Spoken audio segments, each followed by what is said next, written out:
Hi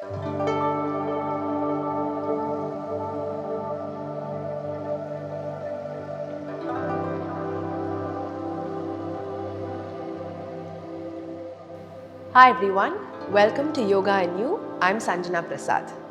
If you are having any pain or discomfort because of bow legs, then this practice is for you.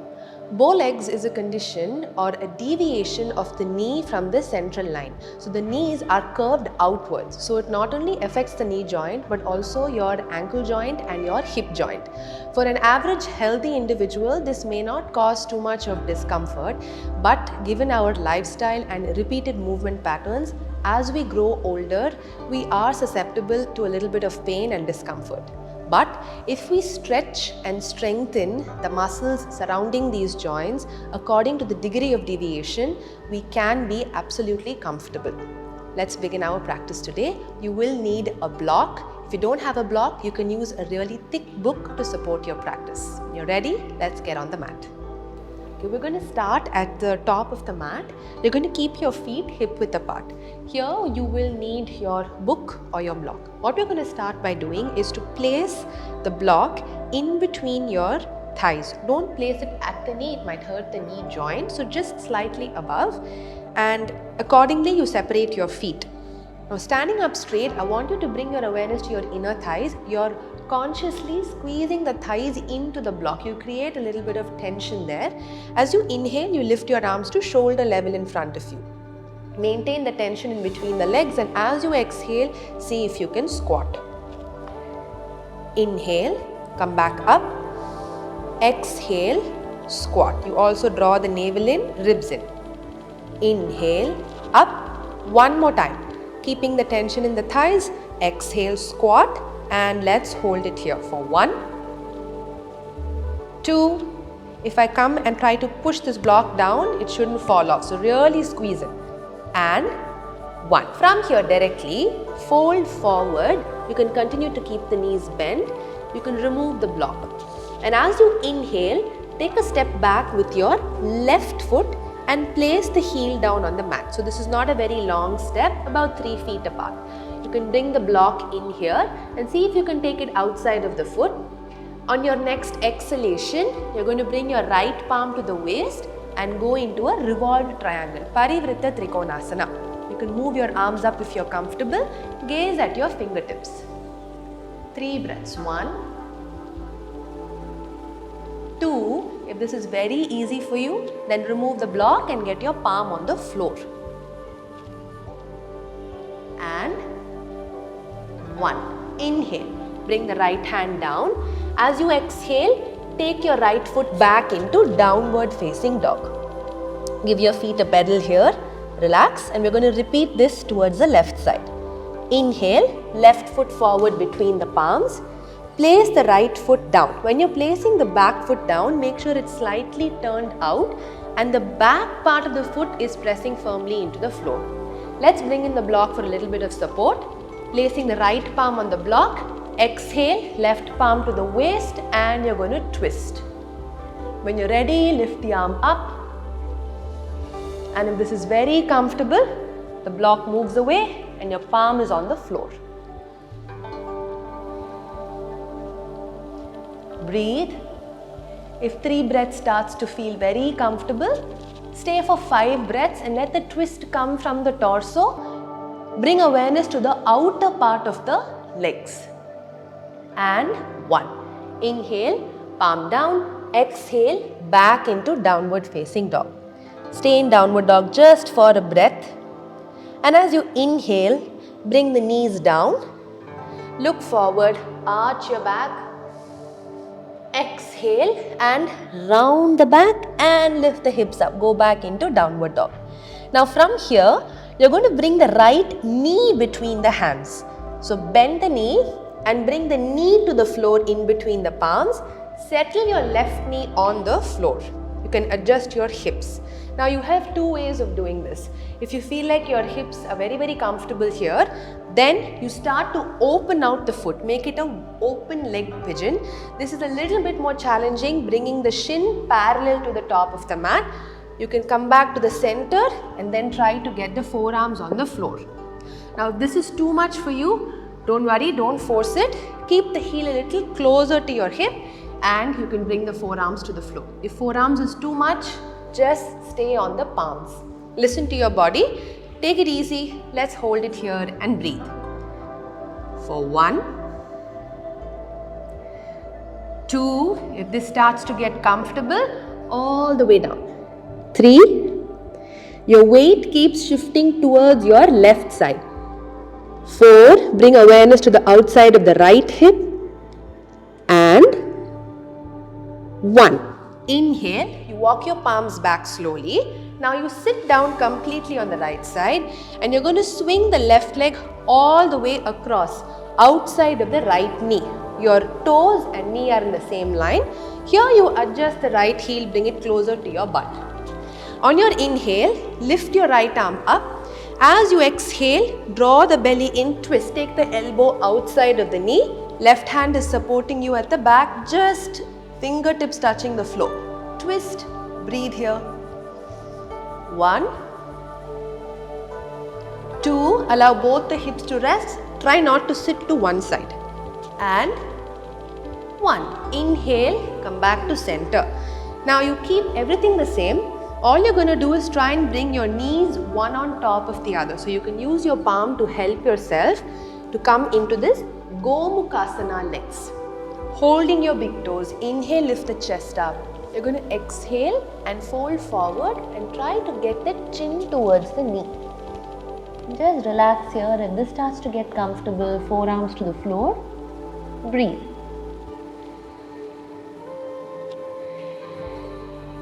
Bring awareness to the breath, Ujjayi breathing every time we stay in the posture.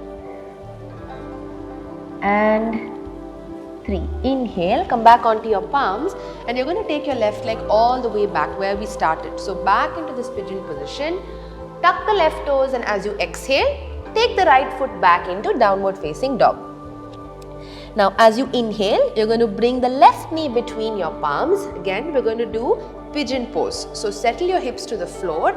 You can see this side better. So instead of keeping it close to the hip, if you want to deepen your posture, you're going to really move the foot out. Shin, top of the mat in one line, and then you have to try to rotate and come to the center. Okay. If you need a little bit of help here, you can always slide a block underneath the left hip for a little bit support and then get your forearms down. If you find this too challenging, just keep the heel in, closer to your hip. Once this starts to feel better for you, go all the way down towards the mat and remember to always keep the weight towards the right side. If you feel like you're starting to drop, then you open the leg too much. So adjust. Come back to the center. 3 breaths. 1, 2, and 3. Super. Walk your palms back slowly and you're going to swing the leg all the way over. Your right toes, left knee in one line. Arthamchendrasana. Inhale, lift the left arm up. Exhale, elbow, left elbow outside of the right knee. Right palms just supporting you. Fingertips, twist. 1, 2, no pressure on the elbow behind you, your shoulder behind you. You're going to push the floor away. And 1. Inhale, release, back to center. Use your palms, gently bring the knees one on top of the other. Hold on to the toes. Inhale, you're really lengthening the spine. As you exhale, start to move forward, chin over the knee. 3 breaths. As you get comfortable, forearms to the floor. Allow your spine to relax. Breathe into it. And 3. Wonderful. Walk your palms back. Same thing we did on the other side. So you're going to take the right leg all the way back, tuck the right toes, exhale, go into downward dog. Here you're just going to pedal the feet. After you open up the hips, just see how the hips feel, how your legs feel now. And as you inhale, you bring your knees down. Stay on the knees. We'll use the block here again. You're going to place the block in between your calves. Okay? Open out your feet a bit and see if you can sit onto the block, but keep your knees touching each other. Virasana, if this is a lot for your knees, if your knees are injured, if you have any knee issues, avoid the posture or increase the elevation. Use another block or a cushion. Try and keep the knees together. If it's too much, open it out a little bit. Heels are outside of the hip. You're just going to place your palms on your ankles. Sit tall. No arching the back, neutral spine. Close the eyes. Take a few breaths here. Focus on your inner thighs squeezing into each other. So you're internally rotating your legs.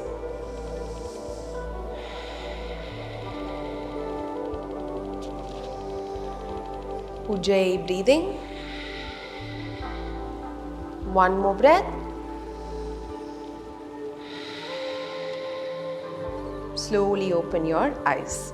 From here, you can sit up, remove the block, and we're going to lie down on the mat. Your knees can continue to be bent. Bring your heels a little closer towards your hips. Here we'll use the block again, just like we did with the squat Utkatasana. Place the blocks in between the thighs. You're going to squeeze the block in between the thighs. Place the palms on the floor next to you, and as you inhale, keep squeezing into the block and lift your hip up. Exhale, come down. Don't worry about how high you can go. Think about engaging the glutes, more than the glutes, engaging the inner thighs. Inhale, lift up. Exhale, down. Inhale up. Exhale. Last one. Inhale, lift up. Adjust your hands, interlock the fingers and really lift up. Hold for 1, 2 and 3. Exhale, come down. Release the block.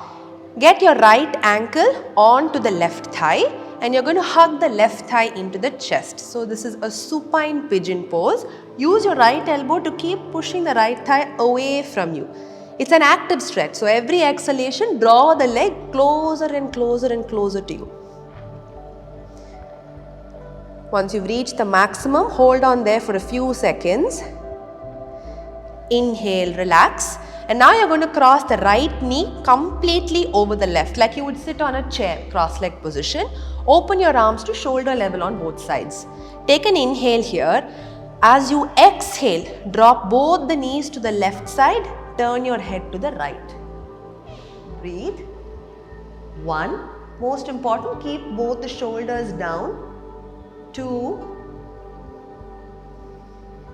and 3. Inhale, you come back to center and we're going to switch to the other side. So first you're going to bring the left ankle onto the right thigh for supine pigeon. Keep the foot flexed when you're doing pigeon on the floor so that it protects your knee joint. Hug the right thigh in closer to the chest, using the left elbow to open out your left knee. 1. Bring awareness to the outside of your left hip. 2. Active stretch.